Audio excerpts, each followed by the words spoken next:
Like, share and subscribe the channel for more videos like this. और यहाँ पे हम बैंक क्लरिकल का एक पेपर जो है उसको डिस्कस करेंगे। 2018 का जो प्रीवियस ईयर रियल पेपर है प्रीलिज्म का, आईबीपीएस क्लर्क का, उसको हम डिस्कस करेंगे। और यहाँ पे हमारे पास सबसे पहला पैराजम्बल का क्वेश्चन है, जो कि पैराजम्बल में क्या होता है कि बहुत सारे जो सेंटेंसेस होते हैं उनको जंबल करके लिखा जाता है और फिर उनको एक सही ऑर्डर में लगाना पड़ता है, और ताकि स्टोरी बन जाए सही तरीके से। तो इसमें जो स्टोरी है ये एक पॉइंट से रिलेटेड है या फिर एक टॉपिक पे कोई बात कही होगी, लेकिन उनको क्या करा गया है, अलग अलग तरीके से लिखा गया है। तो इस तरीके से बेसिकली हमें ये काम करना है कि हमें इनको एक फॉर्मेट में बनाना है ताकि एक सही स्टोरी बन जाए, रियल स्टोरी बन जाए। जैसे कि अगर हम इसे पढ़ेंगे, ये किस टॉपिक के बारे में बात कर रहे हैं, तो सबसे पहले टॉपिक के कौन सा टॉपिक के बारे में बात हो रही है, इसके लिए हम एक एक करके सारे सेंटेंसेस को पढ़ेंगे। तो इसमें हमारी रीडिंग पावर काफ़ी अच्छी होनी चाहिए।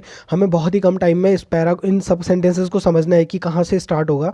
इसके लिए हमारी रीडिंग पावर अच्छी करने के लिए हम न्यूज़पेपर का यूज़ कर सकते हैं, ज़्यादा से ज़्यादा न्यूज़पेपर का यूज़ कर सकते हैं। देन उसके बाद हम पैराजम्बल्स को प्रैक्टिस कर सकते हैं ताकि हमारे पैराजम्बल सही हो जाए। तो यहाँ पे सबसे पहला पैराजम्बल हम स्टार्ट करते हैं, ए से पढ़ना स्टार्ट करते हैं। ABCDE करके हमारे पास 5 सेंटेंसेज है जिनको हमें सही ऑर्डर में लगाना है।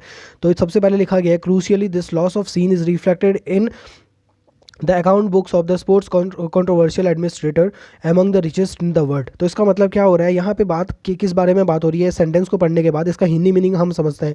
Crucially this loss of sheen is reflected in the account books of the sports controversial administrator. तो यहाँ पे स्पोर्ट्स के बारे में बातें हो रही है। यहाँ पे बोला जा रहा है कि जो स्पोर्ट्स में जो ये स्पोर्ट्स कंट्रोवर्शियल एडमिनिस्ट्रेटर में जो लॉस है बेसिकली उसको दिखाया गया है। बेसिकली उसको वो दिख रहा है, मतलब यहाँ पे जो स्पोर्ट्स में जो कंट्रोवर्सी हो रही है एडमिनिस्ट्रेटर के बीच में, वहाँ ये उसकी इसकी वजह से हो रही है क्योंकि लॉस हुआ है। Among the richest in the world, मतलब जो दुनिया में सबसे ज़्यादा रिचेस्ट हैं, जो सारे के सारे दुनिया में रिचेस्ट लोग हैं, उनके बीच में ये बातें हो रही है, यहाँ पे बोला गया है।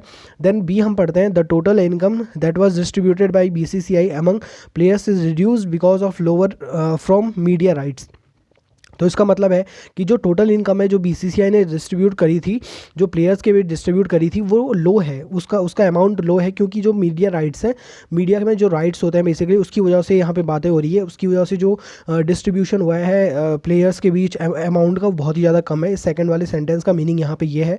देन कहा जा रहा है, television viewership for the games has dropped 40% to a weekly 61 gross rating points. तो यहाँ पे बोला गया है कि जो टेलीविजन व्यूअरशिप है, मतलब जो टेलीविजन पे लोग देखते हैं, वो मतलब जो गेम्स को लोग देखते हैं टेलीविजन पे, वो रिड्यूस हो रही है और 40% तक वो रिड्यूस हो चुकी है। अब वीकली 61 ग्रोस रेटिंग पॉइंट्स। तो इसका जो वीकली 61 है, जो इसका रेटिंग पॉइंट्स है बेसिकली 61 है वीकली। तो यहाँ पे इसके बारे में बात हो रही है। देन नेक्स्ट सेंटेंस का मीनिंग यहाँ पे है, board of control of cricket in India official said however that this was because India wasn't playing enough at home. तो यहाँ पे बोला गया है कि बोर्ड ऑफ कंट्रोल, जो इंडिया का जो बोर्ड ऑफ कंट्रोल है, उसमें जो ऑफिशियल्स है उन्होंने ये कहा गया है कि हाउएवर दिस वाज बिकॉज, इसका जो रीज़न है ये वह रीज़न है कि इंडिया जो है अपने घर पे नहीं खेल रही है, मतलब इंडिया के अंदर नहीं खेल रही है, इंडिया से बाहर खेल रही है मैचेस को। इसकी वजह से मतलब अब देखो ना, मतलब यहाँ पे बात इस बात से हो रही है कि अगर इंडिया में रह के, इंडिया की जो टीम है बेसिकली, इंडिया की जो टीम है वो इंडिया में रह के क्रिकेट खेलेगी, तो बहुत सारे जो फैंस होंगे वो मैच देखने के लिए जाएंगे। और उसके बाद बेसिकली उसका जो बहुत ही ज़्यादा मतलब क्या हो जाएगा, मतलब वो बहुत ही ज़्यादा एक एडवर्टीजमेंट टाइप का हो जाएगा। देन लोग उसको क्रिकेट मैचेस को घर पे भी देखेंगे कि इंडिया में मैच खेला जा रहा है, वानखेड़े में खेला जा रहा है या फिर किसी स्टेडियम में खेला जा रहा है, तो लोगों को ज़्यादा मज़ा आएगा देखने में कि अपने होम ग्राउंड में कोई टीम खेल रही है, तो लोग ज़्यादा उस चीज़ के लिए एंथुजियाज़म रखेंगे। लेकिन अगर इंडिया बाहर जाएगी, अफगानिस्तान में चली गई या फिर किसी और कंट्री में चली गई, अफ्रीका में चली गई या फिर ऑस्ट्रेलिया में चली गई, तो वहाँ पे लोग ज़्यादा इंटरेस्टेड नहीं लेंगे इंडिया के लोग जो है। लेकिन अगर वानखेड़े में खेला जाएगा या फिर इंडिया में जो ग्राउंड्स हैं वहाँ पे खेला जाएगा, तो इंडिया के लोग बहुत उसमें मतलब पार्टिसिपेशन करेंगे देखने में। तो यहाँ पे यही बात हो रही है। और ऑफिशियल जो है, जो क्रिकेट कंट्रोल बोर्ड का ऑफिशियल है, उसने यही बोला है कि इंडिया जो है इंडिया से बाहर मैच खेल रही है, इसकी वजह से जो है कि बेसिकली इंडिया की पॉपुलैरिटी कम हो रही है। अब नेक्स्ट सेंटेंस है, cricket seems to be losing its crowd pulling power.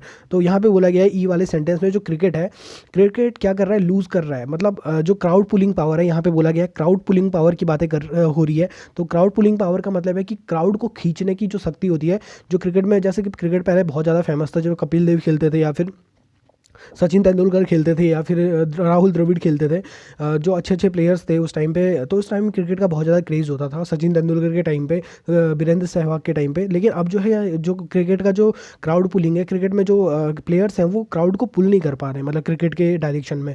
तो इस बारे में यहाँ पे बात हो रही है। तो हमें इसको एक मीनिंगफुल सेंटेंस में हमें यहाँ पे ऑर्गेनाइज करना है। बातें तो बहुत सारी हो रखी हैं, लेकिन इसको मीनिंगफुल सेंटेंस में बनाना है, और स्टार्ट कहाँ से करेंगे ये देखने वाली बात है। सबसे पहले सब्जेक्ट क्या होगा ये देखने वाली बात है। जैसे कि हमने सारे सेंटेंसेस को पढ़ा, तो हमें क्या यहाँ पे सब्जेक्ट लग रहा है। बात तो क्रिकेट के बारे में हो रही है ना, और क्रिकेट के बारे में बात कहाँ से स्टार्ट हो रही है ये देखना जरूरी है। क्रिकेट के बारे में बात हो रही है, सीधी बात यहाँ पे ये है। तो स्टार्टिंग कहाँ से होगा, सबसे पहले हम यहाँ पे देखेंगे बी वाले से स्टार्टिंग हो सकती है क्या। यहाँ पे बी वाला जो है, यहाँ पे क्या कहा गया था कि जो क्रिकेट जो है वहाँ पे जो स्पोर्ट्स में कंट्रोवर्सी हो रही है, बेसिकली एडमिनिस्ट्रेटर में जो कंट्रोवर्सी हो रही है, वो बेसिकली वो एक लॉस की वजह से हो रही है, क्योंकि क्रिकेट लॉस में जा रहा है, इसीलिए जो क्रिकेट एडमिनिस्ट्रेशन है वहाँ पे बहुत ही ज़्यादा कंट्रोवर्सी हो रही है।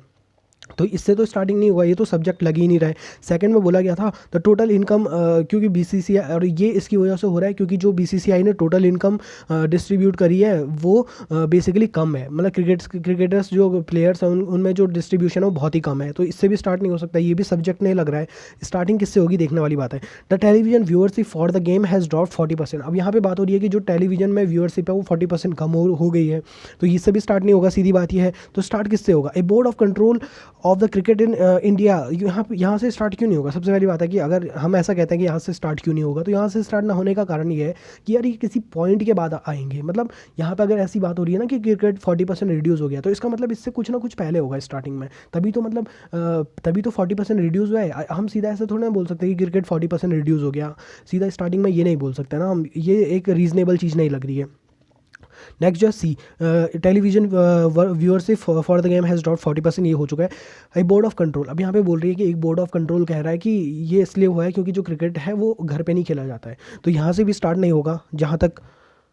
तो यहाँ पे सीधी बात ऐसी हो रही है कि जो क्रिकेट है बेसिकली यहाँ पे कंक्लूजन बोल दिया, मतलब क्रिकेट ऑफिशियल ने ये बोल दिया कि क्रिकेट इसलिए यहाँ पे पॉपुलराइज नहीं है क्योंकि यहाँ पे खेला नहीं जा रहा है, तो इससे भी स्टार्ट नहीं होगा। तो ये स्टार्ट किससे होगा, यहाँ पे स्टार्ट होगा cricket seems to be losing its crowd pulling power.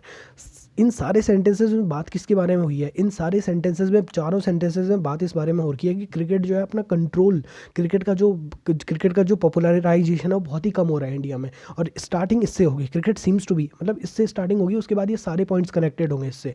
इससे स्टार्टिंग क्यों होगी, क्योंकि यहाँ पे बोला गया है cricket seems to be losing its crowd pulling power. तो यहाँ से स्टार्टिंग इसलिए होगी क्योंकि बात ही इस बारे में हो रही है कि क्रिकेट अपना पावर, जो लोगों को अपने और अट्रैक्शन था, पावर पुलिंग पावर थी, वो कम हो रही है क्रिकेट की। तो यहाँ से स्टार्ट इसलिए होगा क्योंकि ये सब्जेक्ट लग रहा है स्टार्टिंग से।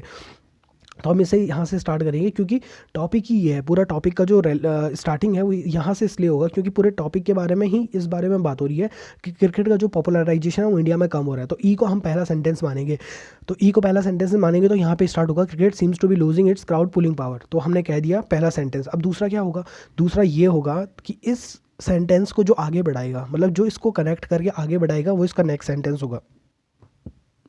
अब इसको कौन आगे बढ़ाएगा, इसको ये आगे बढ़ाएगा, television viewership for the game has dropped. पहले बोला गया कि क्रिकेट की जो पॉपुलैरिटी है वो कम हो रही है, अब उसको बढ़ाएगा, अब उसको आगे बढ़ाएगा कौन, यहाँ पे इस ये सेंटेंस बनाएगा कि क्रिकेट की पुलिंग पावर कम हो रही है, और उसके साथ साथ क्या हो रहा है, television viewership for the game has dropped. उसके बाद इस सेंटेंस को आगे बढ़ाने का काम क्या कर रहा है, सी वाला कर रहा है, सी वाला इस सेंटेंस को आगे बढ़ाने का काम कर रहा है। ये बोल रहा है कि क्रिकेट का जो पुलिंग पावर है वो इंडिया में कम हो रहा है, और साथ साथ ही क्या हुआ है, 40% कम हुआ है, मतलब 40% इसमें ड्रॉप आया हुआ है, और इसका जो वीकली रेटिंग पॉइंट है वो 61 है। तो इसने इसको आगे बढ़ाया है बेसिकली। तो ये सेंटेंस इसके बाद होगा। देन यहाँ पे इस सेंटेंस को जो आगे बढ़ाएगा वो देखेंगे, क्या ये वाला बढ़ाएगा इसको आगे, the total India has distributed. ये तो सीधा रीज़न बता रहा है ना, ये पूरा रीज़न बता रहा है, मतलब ये किसी के बाद आएगा, ठीक है, ये किसी के बाद आएगा, लेकिन इसके बाद देखना हमें कि इसको स्टोरी को पूरा कौन करेगा।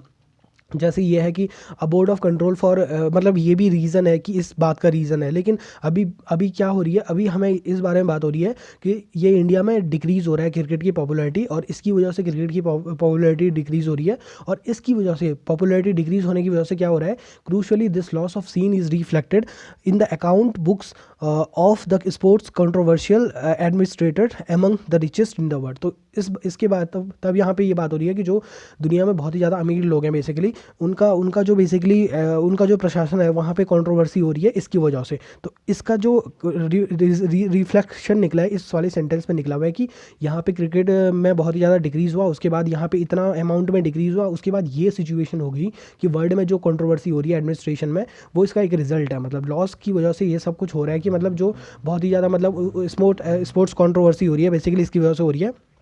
अब इसके बाद क्या होगा, इसके बाद हमारे पास ये वाला सेंटेंस भी हो चुका है, ई वाला भी हो चुका है, सी वाला भी हो चुका है, ए वाला भी हो चुका है, ठीक है। अब क्या बचे हैं, बी और डी बचे हैं। तो बी और डी में से हमें देखना है कि कौन इसके बाद आएगा। The total income was distributed by BCCI। तो अब देखो यहाँ पे इंपॉर्टेंट बात है कि बी और डी में से कौन सा आएगा, ठीक है। और बी और डी में से डी वाला देखो, डी वाला पढ़ते हैं पहले। A board of control and cricket in India official said however that this was because India was playing enough at home. तो इसका मतलब है कि ये सारा का सारा जो डी है ये कंक्लूजन है, ये लास्ट कंक्लूजन होगा, क्योंकि यहाँ पे बोला गया है कि इन सब चीज़ों की जो ई में जो घटना हो रही है, ए में जो घटना हो रही है और सी में जो घटना हो रही है ना, उन सब का कंक्लूजन ये बताया गया है कि इसकी वजह से हो रहा है क्योंकि इंडिया जो है अपने घर पे नहीं खेल रही है, इंडिया में नहीं खेल रही है बल्कि बाहर खेल रही है, इसकी वजह से प्रॉब्लम्स हो रही हैं, मतलब इसकी वजह से पॉपुलैरिटी कम हो रही है। तो ये जब कंक्लूजन है तो इसका मतलब ये है कि लास्ट में आएगा, ठीक है। उससे पहले ये वाला आएगा, the total income that was distributed, ये वाला आएगा। ये वाला लास्ट में क्यों नहीं आएगा, बी वाला, क्योंकि ये कंक्लूजन नहीं है। यहाँ पे बताया गया है कि द टोटल इनकम जो है BCCI ने जो टोटल इनकम डिस्ट्रीब्यूट करी है प्लेयर्स में वो बेसिकली लोअर इनकम है। तो इसके बाद ये वाला आएगा और फिर लास्ट में हमारे पास कंक्लूजन क्या आएगा कि ये कंक्लूजन की इन सारी रीजन्स की, इन सारे जो कॉजेज हैं इनकी वजह क्या है basically cricket, board of cricket, क्योंकि यहाँ पे क्या है कि जो हमारे पास बेसिकली प्लेयर्स हैं वो इंडिया में नहीं खेल रहे हैं, इसकी वजह से ऐसा हो रहा है। तो हमारे पास आंसर क्या आ चुका है, हमारे पास आंसर आ चुका है बेसिकली, जो आंसर है हमारे पास, जो ऑर्डर है हमारे पास, सबसे पहले तो ई आया, ठीक है। सबसे पहले ई आया, पहले उसके बाद सी आया, फिर बी आया और लास्ट में हमारे पास डी आया। तो ये हमारे पास पैटर्न बन चुका है, इस तरीके से हमारे पास आंसर आएगा और ये पैराजम्बल का आंसर है बेसिकली। तो यहाँ पे सबसे पहला क्वेश्चन है, which of the following is fourth of the for the fourth sentence of the final sequence. तो फाइनल सीक्वेंस का फोर्थ सेंटेंस बोल रहे हैं। तो फोर्थ सेंटेंस क्या है हमारे पास यहाँ पे, 1 2 3 4, फोर्थ वाला है हमारे पास बी। तो आंसर हमारे पास बी आ चुका है यहाँ पे, ये वाला बी वाला आंसर जो है हमारे पास फोर्थ है। देन हमारे पास बोला गया है which of the following first statement of the sentence. तो मैं इससे फिर से ऑर्डर को लिख देता हूँ। ऑर्डर हमारे पास क्या था, ऑर्डर हमारे पास ECAB और डी था, ECABD और डी था।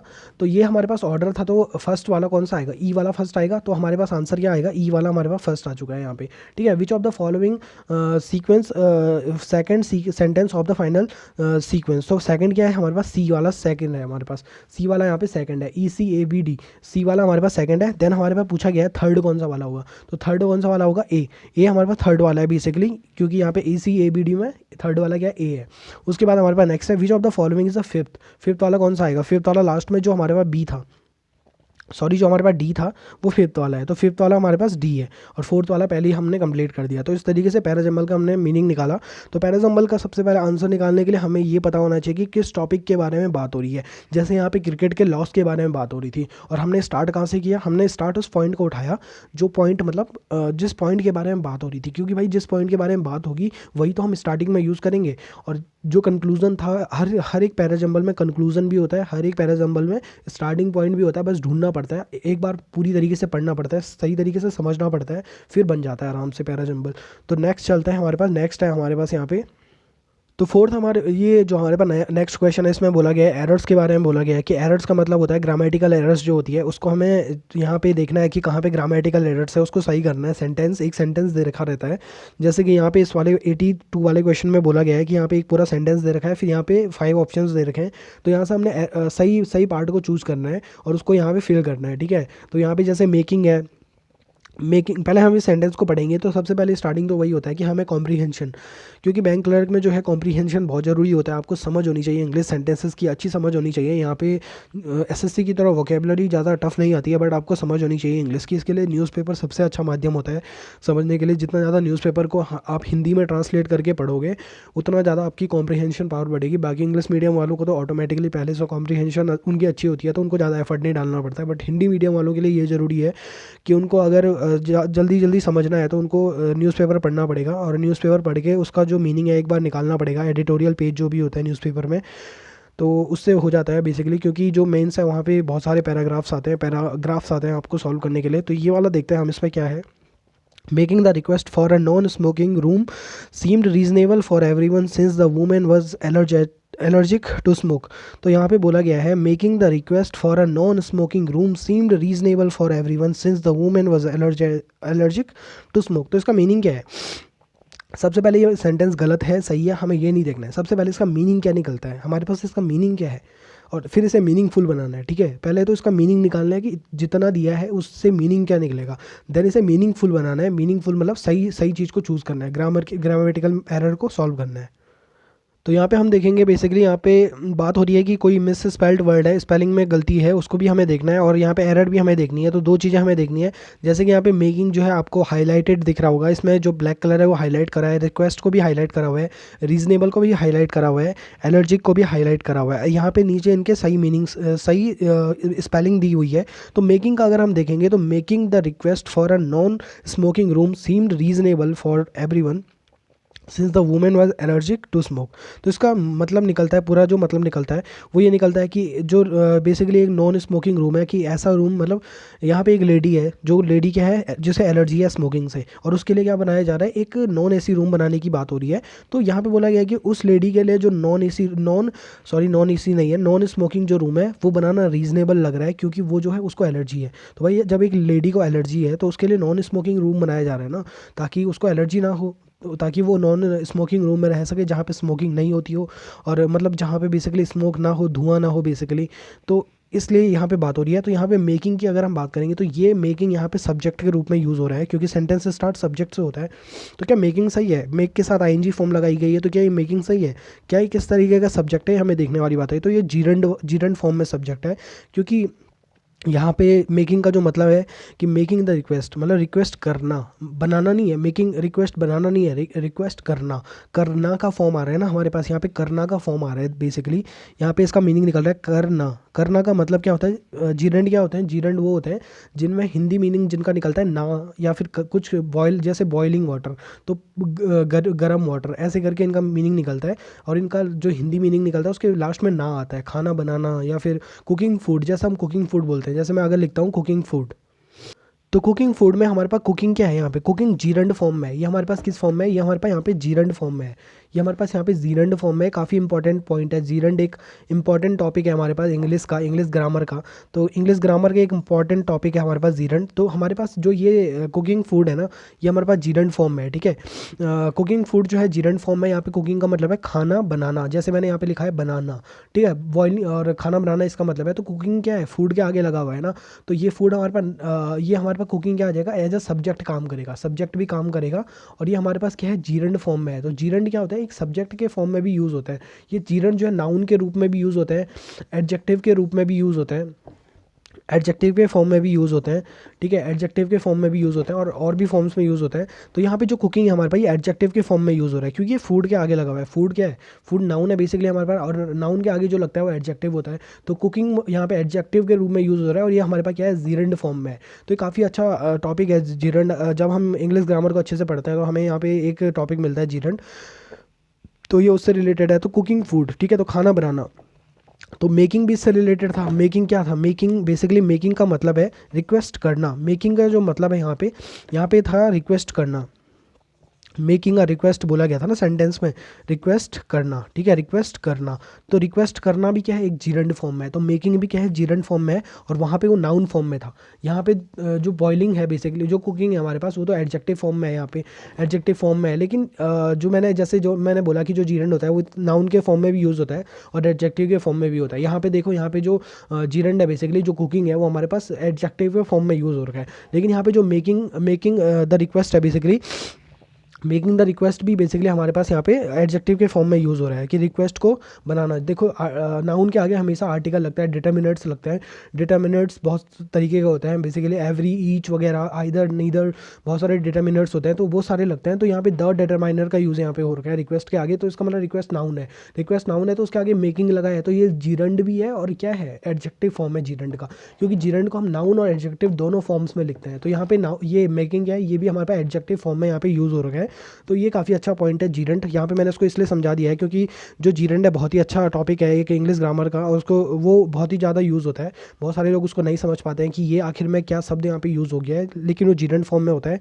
और जैसे इन्फिनेटिव होता है 2 प्लस वर्ब की फर्स्ट फॉर्म, तो वो भी यूज़ होता है बेसिकली सेंटेंसेस के बीच में। तो जीरेंट हो गया और इन्फिनेटिव हो गया, ये थोड़ा सा अलग टॉपिक्स होता है, ज़्यादा लोगों को इनके बारे में पता नहीं होता है, इसलिए वो बहुत ही मिस्टेक्स कर देते हैं। इनसे एरर्स बहुत माइन्यूट सी एरर आती है। बहुत सारे हमें पता होना चाहिए कि कौन से जीरंड में कौन से वर्ड यूज़ होते हैं और कौन से नहीं होते हैं, ठीक है। तो वर्ब के साथ जब आईएनजी फॉर्म लगती है तो वो जीरंड बन जाता है। तो यहाँ पे ये हमें ध्यान देने वाली बात है। बाकी जो पूरा कॉन्सेप्ट होगा हम बाद में पढ़ेंगे, हम सेंटेंस पे आते हैं बेसिकली, ठीक है। तो हमारे पास बेसिकली मेकिंग द रिक्वेस्ट क्या है, हमारे पास ये जीरंड फॉर्म में है कि रिक्वेस्ट करना फॉर द स्मोकिंग रूम। तो ये तो सही है, मेकिंग भी सही है, रिक्वेस्ट भी सही है, क्योंकि यहाँ पे सही तरीके से यूज़ हुआ है, ग्रामर के अकॉर्डिंग यूज़ हुआ है, क्योंकि ग्रामर में मेकिंग द रिक्वेस्ट सही है, ठीक है। ग्रामर में इसमें कोई एरर नहीं है। नेक्स्ट क्या है हमारे पास, क्योंकि जीरंड लगता है किसके आगे, नाउन के आगे लगता है, और ये हमारे पास एडजेक्टिव के रूप में जीरंड काम कर रहा है। ये जीरंड है।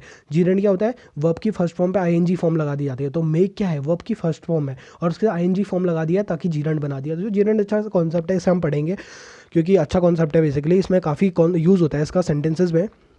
नेक्स्ट है हमारे पास रीजनेबल, देखेंगे हम क्या रीजनेबल की स्पेलिंग सही है। रीजनेबल की स्पेलिंग में ए की मिस्टेक है, यहाँ पे किसकी मिस्टेक है, REA होना चाहिए रीजनेबल की स्पेलिंग। तो इस वाले पॉइंट में क्या है, हमारे पास एरर है। तो हमारे पास यहाँ पे क्या पॉइंट में एरर है, रीजनेबल में एरर है। रीजनेबल की सही स्पेलिंग क्या होती है, REASO, बाकी यहीं पे लिखी हुई है NABLE। तो रीजनेबल की स्पेलिंग क्या होती है, ये होती है REA होती है, बेसिकली REA होती है स्टार्टिंग में। तो यहाँ पे रीजनेबल में गलत है। तो ये बहुत ही इजी था, लेकिन मैंने यहाँ पे जीरंड का कॉन्सेप्ट आपको थोड़ा सा बता दिया क्योंकि यूज़ हुआ है जीरंड, मैंने देखा यहाँ पे, तो ये मैंने थोड़ा बता दिया। नेक्स्ट हमारे पास 83 बेसिकली हमारे पास लिखा हुआ है, when we are involved a large scale projects, we must make judgments on an individual basis about whether they are good or bad।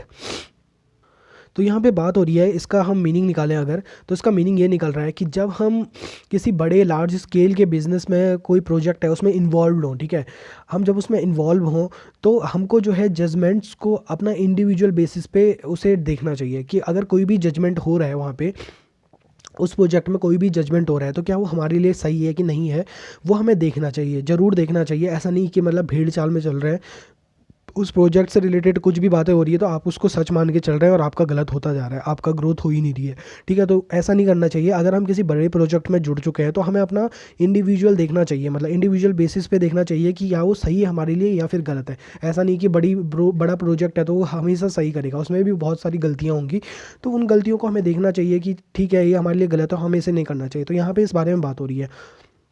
तो क्या ये सेंटेंस ग्रामेटिकली सही है, ये देखने वाली बात है। मैंने तो इसका मीनिंग बता दिया। अभी तक मैंने सबसे पहले यही बोला था कि पहले जो भी मीनिंग है ना सेंटेंस का वो देख लो, मीनिंग जो भी निकल रहा है वो देख लो, जितना मीनिंग निकल रहा है वो देख लो, बाकी ये मीनिंगफुल हमें बनाना है कि इसमें कोई एरर है कि नहीं है, वो हमें अगर ग्रामेटिकल कॉन्सेप्ट हमारे सारे क्लियर हैं तब जाके होगा।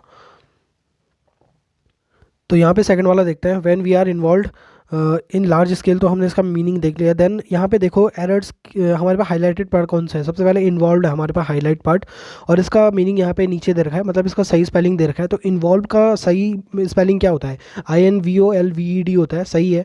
वी आर इन्वॉल्व, तो यहाँ पे active, basically we are involve मतलब हम इन्वॉल्व थे, तो यहाँ पे एक्टिव पैसिव वॉइस का यूज़ हो रखा है। तो यहाँ पे बेसिकली एक्टिव पैसिव वॉइस का यूज़ तो नहीं बोल सकते, बट इसका इसमें जो है बेसिकली हमारे पास इसको बोलते हैं वर्ब की थर्ड फॉर्म का पार्टिसिपल का यूज़ हो गया, तो पार्टिसिपल का यूज़ करके सेंटेंस को फॉर्म करा गया, तो सही है, इसमें कोई एरर नहीं है। Large scale projects we must make judgments, तो जजमेंट्स की स्पेलिंग क्या सही है देखने वाली बात है, GUJUDGEMANTS। तो MA बेसिकली ए दे रखा है यहाँ पे, तो जजमेंट में ई होता है, ए नहीं होता है ई होता है, ठीक है। तो यहाँ पे एरर क्या मिलेगी हमें, यहाँ पे एरर मिलेगी ई। तो यहाँ पे जजमेंट्स, यहाँ देखो यहाँ पे जो सेकंड वाला ऑप्शन है यहाँ पे ई दे रखा है, तो ये सही स्पेलिंग है और ये गलत स्पेलिंग है। तो यहाँ पे हमारे पास एरर किस पार्ट में है, इस वाले पार्ट में एरर है, तो ये वाला ऑटोमेटिकली हमारे पास आंसर आ जाता है सेकंड वाला, ठीक है। सेकंड वाला आंसर आ जाता है इंडिविजुअल बेसिस, इंडिविजुअल की स्पेलिंग सही है, INDIVIDUAL बेसिस, ये बेसिस की स्पेलिंग भी सही है, तो ये पूरा सही है। लेकिन यहाँ पे गलती किसमें है, जजमेंट्स में, ई यहाँ पे ए यूज़ कर रखा है, ई की जगह पे ई यूज़ होना चाहिए था, तो ये हमारे पास है। अब नेक्स्ट चलते हैं 84 पे। कुछ ज़्यादा नहीं करना है, बस हमें स्पेलिंग पता होनी चाहिए, या फिर ग्रामेटिकल एरर भी आ जाती है तो ग्रामेटिकल एरर भी पता होनी चाहिए। तो 84 का हम देखेंगे, several experiments were tried to determine positively whether और not she had any perception of sound. तो यहाँ पे बोला गया है कि इसका मीनिंग क्या है, मीनिंग निकालना पड़ेगा। मीनिंग नहीं भी निकालेंगे तो इन क्वेश्चंस में कोई दिक्कत नहीं पड़ती है। इन क्वेश्चंस में हमें मीनिंग निकालनी पड़ती है क्योंकि ग्रामेटिकल कहीं पे एरर ना हो। सबसे पहले मीनिंग निकालने से पहले हम डायरेक्टली सॉल्व कर सकते हैं, डायरेक्टली जो हाईलाइट पार्ट है उनकी स्पेलिंग चेक कर सकते हैं। अगर हमें यहाँ पे एरर मिल जाती है तो वही आंसर होगा, लेकिन अगर एरर नहीं मिलती है तो एक बार मीनिंग चेक करो, मीनिंग में कोई ग्रामेटिकल एरर तो नहीं हो रही है, उसके बाद क्या करो, सेकंड स्टेप तो ये वाला है। लेकिन पहले अगर हमें देखना है ऐसे क्वेश्चंस में तो सबसे पहले स्पेलिंग चेक कर लो। एक्सपेरिमेंट की स्पेलिंग देखो गलत है, EXPRI कर रखा है, ठीक है। तो एक्सपेरिमेंट की स्पेलिंग क्या होती है, तो एक्सपेरिमेंट की जो रियल मीनिंग स्पेलिंग होती है EXPER होती है। ई यहाँ पे मिसिंग है, देखो यहाँ पे ई मिसिंग है, बेसिकली ई का यूज़ यहाँ पे नहीं करा गया है, पी के बाद ई का यूज़ यहाँ पे नहीं करा गया है। तो यहाँ पे एक्सपेरिमेंट की रियल स्पेलिंग होती है EXPERIMENTS। तो यहाँ पे एक्सपेरिमेंट की मीनिंग ये है, तो यहाँ पे हमारे पास एरर फर्स्ट पार्ट में है, तो हमारे पास इसका आंसर फर्स्ट पार्ट होगा। 85 में चलते हैं। 85 में देखो यहाँ पे when the man give terrific, तो टेरिफिक देखो हाईलाइटेड पार्ट है, कॉन्फ्रेंस हाईलाइटेड पार्ट है, अपलॉड हाईलाइटेड पार्ट है और पुटिंग हाईलाइटेड पार्ट है। तो एरर कहाँ पे है, देखो सबसे पहले इनकी स्पेलिंग चेक करते हैं। टेरिफिक की स्पेलिंग क्या है, TERRIFIC, तो ये भी सही है। कॉन्फ्रेंस भी सही है, बेसिकली कॉन्फ्रेंस की स्पेलिंग भी सही है, CONFERENC, ये भी सही है। अपलॉड का मतलब क्या होता है, अपलॉड का मतलब होता है कि किसी के लिए खुशी व्यक्त करना या फिर खुश हो जाना किसी चीज़ के लिए। अपलॉड मतलब किसी कोई बहुत अच्छा काम कर रहा है तो अप्लॉज कर दिया उसको, मतलब कि बहुत अच्छा काम कर रहा है भाई, ऐसी तारीफ करना है किसी के, अपलॉड का मतलब होता है। पुटिंग का मतलब पुट करना, तो ये भी सही है, ठीक है। तो पुटिंग भी सही है, बाई पुटिंग देयर्स मतलब कि पुट करना। तो यहाँ पे जीरंड फॉर्म है, दोबारा जीरंड आ चुका है यहाँ पे, ये जीरंड वर्ड है बेसिकली। इन वर्ड्स को जीरंड बोलते हैं। जीरंड क्या होते हैं, बेसिकली जीरंड वर्ड्स होते हैं, जीरंड वर्ड्स होते हैं जो कि वर्ब के साथ आईएनजी फॉर्म, तो वर्ब के साथ जब आईएनजी फॉर्म लग जाती है ना, वर्ब की फर्स्ट फॉर्म के साथ आईएनजी फॉर्म जब लग जाती है तो उन्हें जीरंड वर्ड्स बोलते हैं। और ये पुटिंग यहाँ पे जीरंड है, तो ये भी सही है, इसमें भी कोई दिक्कत नहीं है। पुटिंग देयर हैंड्स टुगेदर, तो नहीं किसी भी पार्ट में एरर नहीं है, तो किसी पार्ट में एरर नहीं है तो आंसर क्या हो जाएगा, नो एरर हो जाएगा, तो ये इसका आंसर है, ठीक है। तो यहाँ पे जैसे हमने देखा कि यहाँ पे कितने सेंटेंसेज है हमारे पास, यहाँ पे हमारे पास IBPS बैंक क्लर्क में हमारे पास 4 सेंटेंसेज आते हैं जो कि वोकेबलरी मतलब वोकेबलरी बोल सकते हैं या फिर वर्ड स्पेलिंग मिस्टेक से रिलेटेड होते हैं। तो ये बहुत ही कम टाइम में हो सकते हैं, बहुत ही कम टाइम में हो सकते हैं। हमें बस यहाँ पे स्पेलिंग देखनी है और आगे बढ़ना है, और अगर स्पेलिंग में एरर नहीं है तो हमें ग्रामेटिकल थोड़ा एरर देखनी पड़ती है, ठीक है। तो बेसिकली यहाँ पे हाईलाइटेड वर्ड्स होते हैं पहले से और हमें एरर देखनी पड़ती है, स्पेलिंग की एरर, ऐसे करके सॉल्व करना पड़ता है। तो ये बहुत ही इजी होता है, बहुत ही जल्दी भी हो जाता है अगर आपको पता है। तो यहाँ पे से बहुत सारे लोग सही स्कोर कर लेते हैं, तो यहाँ पे ज़्यादा दिमाग लगाने वाली बात नहीं होती है। स्पेलिंग को देखो, सही करो और आगे बढ़ जाओ सीधा। यहाँ पे ये टाइम बचाने वाले क्वेश्चंस होते हैं, इनमें टाइम बचता है, ठीक है। ये टाइम बचाने वाले क्वेश्चंस होते हैं, इनमें हमें टाइम बचाना पड़ता है और फिर पैराग्राफ्स में हमें टाइम देना पड़ता है, क्योंकि हमारे पास एक पैराग्राफ है जिसमें कि 5 क्वेश्चन है और पैराग्राफ बहुत बड़ा है। तो ऐसे क्वेश्चन को बिल्कुल टाइम नहीं देना है, फटाफट कर देना है और पैराग्राफ को टाइम देना है, ठीक है। तो ये हमारे पास हो चुका है। तो हम फॉर्मेट भी देखेंगे कि इस पेपर में किस सेक्शन से कितने क्वेश्चन पूछे गए। तो 4 क्वेश्चन किससे पूछे गए, 4 क्वेश्चन स्पेलिंग से पूछे गए। तो 4 क्वेश्चन स्पेलिंग से पूछे गए हैं, ये नोट करके रखेंगे, ठीक है। अब नेक्स्ट पे चलते हैं। तो नेक्स्ट देखो, नेक्स्ट भी रीडिंग से रिलेटेड क्वेश्चंस है, रीडिंग से रिलेटेड क्वेश्चन आया हुआ है हमारे पास। ये वाला सेक्शन दिया गया है, जैसे हिंदी में होता है कि अगर ये सेंटेंस है तो ये सेंटेंस किससे कनेक्टेड होगा, ठीक है, और ये सेकंड वाला सेंटेंस किससे कनेक्टेड होगा, ऐसे करके हमारे पास है। तो हमें इसका आंसर निकालना है। तो ये काफ़ी इजी होता है, क्योंकि अगर हमें पढ़ना आता है, हमें सेंटेंस को मिलाना आता है, हमको रिलेट करना आता है कि ये सेंटेंस इससे रिलेटेड है, ये सेंटेंस इससे रिलेटेड है, तो बहुत इजी हो जाता है। इसके लिए भी क्या चाहिए, रीडिंग हैबिट्स होनी चाहिए आपको, मीनिंगफुल सेंटेंस का मीनिंग पता होना चाहिए। तो उसको पढ़ते हैं। पहले क्या है, there is emerging international recognition. तो यहाँ पे किसके बारे में बात हो रही है, इंटरनेशनल रिकॉग्निशन के बारे में बात हो रही है। एमर्जिंग का मतलब होता है कि उठना या फिर एराइज करना। तो there is emerging international recognition, और फिर यहाँ पे देखना है कि इन 3 सेंटेंसेस में किसके बारे में, इंटरनेशनल रिकॉग्निशन के बारे में बात हो रही है। तो पहला वाला है, and create societies where all can live with hope and dignity, मतलब कि सोसाइटी को क्रिएट करना जहाँ पे हर कोई मतलब एक उम्मीद से जिए और एक डिग्निटी मतलब एक आत्मनिर्भरता से जिए, या फिर डिग्निटी मतलब अपने स्वाभिमान से जिए, हिंदी में बोल सकता है। और सेकंड वाला दिया, our work makes us feel productive and empowered. तो हमारा जो काम होता है वो हमको प्रोडक्टिव मतलब होता है कि बेसिकली प्रोडक्टिव का मतलब होता है जिसका कोई यूज़ होता है। प्रोडक्टिव मतलब जो किसी चीज़ को बेसिकली जो किसी चीज़ का मतलब वो करता है, मतलब जो फ्रूटफुल होता है, या फिर जिसे हम बोल सकते हैं, हिंदी में इसके लिए वर्ड याद नहीं आ रहा है, बट ये कि प्रोडक्टिव का मतलब जो किसी काम को मतलब कर लेता है, ठीक है। और एम्पावर्ड का मतलब होता है एम्पावर हो जाना, मतलब पावर हो जाना। एम्पावर्ड मतलब होता है कि बेसिकली पावरफुल, अपने आप को पावरफुल करना। तो इसका मतलब ये है कि जो हमारा वर्क है बेसिकली वो हमें फील कराता है प्रोडक्टिव और एम्पावर्ड। दैट वुमेन्स पार्टिसिपेशन, तो यहाँ पे वुमेन्स पार्टिसिपेशन इज़ की टू इफेक्टिव क्लाइमेट। तो यहाँ पे हमारे पास एक ग्रामर का एक छोटा सा रूल आ रहा है जिसको मैं डिस्कस करूँगा आपको। यहाँ पे वुमेन्स पार्टिसिपेशन लिखा गया, तो ये जो वुमेन्स पार्टिसिपेशन है ना, क्या है मतलब, ये किस तरीके का ग्रामेटिकल का पार्ट है, चलो इसको डिस्कस करते हैं। तो यहाँ पे लिखा हुआ था वुमेन्स पार्टिसिपेशन, और इसको मैंने इक्वलाइज करा हुआ है और लिखा गया है द पार्टिसिपेशन ऑफ वुमेन। तो यहाँ पे एपिस्टॉपी एस का कॉन्सेप्ट आता है, ये हमारे पास एपिस्टॉपी से बोलते हैं इंग्लिश में, और एस एपिस्टॉपी एस का कॉन्सेप्ट आता है। और एपिस्टॉपी एस का जो मतलब होता है ना, वो ऑफ के इक्वल होता है, इक्वलाइज टू ऑफ। एपिस्टॉपी एस का मतलब, एपिस्टॉपी एस का मतलब जो होता है वो ऑफ के मतलब होता है। इसका मतलब है कि अगर एपिस्टॉपी एस आ गया ना, ऑफ का हिंदी मीनिंग क्या होता है, का। ठीक है, का तो होता है बेसिकली द, इसका इसका मतलब अगर हम निकालेंगे द पार्टिसिपेशन ऑफ वुमेन, तो इसका हिंदी मीनिंग क्या निकलता है कि वुमेन का पार्टिसिपेशन। तो ऑफ का मतलब का आ रखा है, का हिंदी का आ रखा है, तो एस का मतलब भी क्या हो जाता है, का। इसका मतलब भी क्या हो जाएगा, वुमेन्स का पार्टिसिपेशन। तो ये ग्रामर का पार्ट है, ठीक है, ग्रामर का पार्ट है। एपिस्टॉपी एस का मतलब होता है का।